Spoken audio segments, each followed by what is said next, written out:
So welcome back to the second segment of the show. In this segment, we're going to shift gears and talk about finance, investing, VC, and fundraising. There was an article in PE Hub recently that talked about Sherwood Partners, a Palo Alto fund that basically goes out there, not a fund, sorry, a firm that basically goes out there and is known as the Undertaker in the community, and it basically just shuts down distressed companies, or not even distressed companies, companies that just, are not going to be the big billion-dollar IPO, so they get taken out. It's fascinating. Co-founder Marty Pitchinson has been doing this now for well over a decade. Largest year was 2000. They're making a killing, and especially when there's a downturn. So he is quoted as saying that they're closing down, quote, social networks, video distribution, and clean tech companies. I don't think either of us are experts to chime in on clean tech. Definitely. But I want your opinion on social networks. Let's start broadly. It's 2011. Does it make sense to launch like a vertical social network, or has Facebook just owned the market? Well, I don't think Facebook owns the market, but one thing we have to keep in mind is that social networking is something that's no longer new and uncertain. People know what they're doing with it, and they know how to build a business off of it.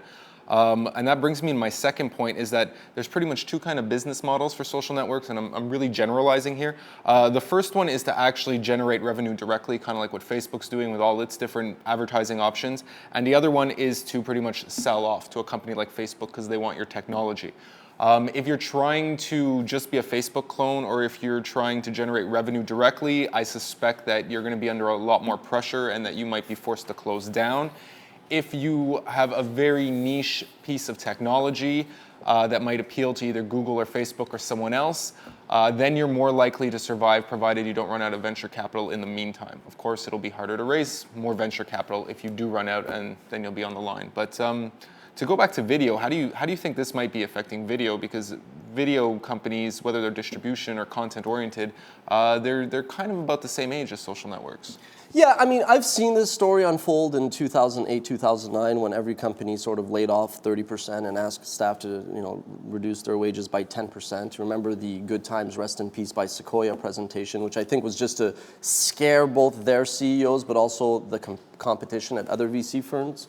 Okay, so I think whether you're in content, whether you're in distribution, whether you're in content management, the OVPs, whether you're content delivery, advertising, or analytics, I think you basically now find yourself with a fork in the road.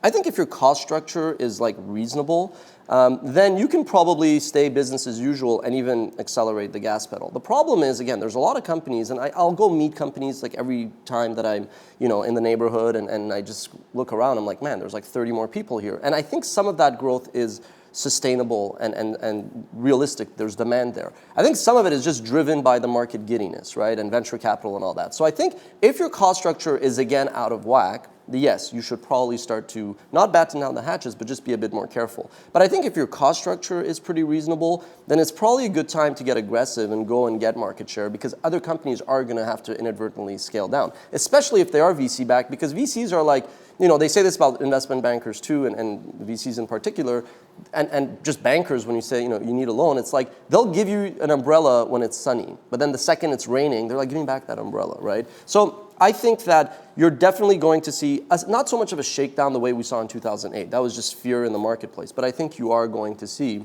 some kind of slowdown and some companies being forced to just basically unwind or merge into others.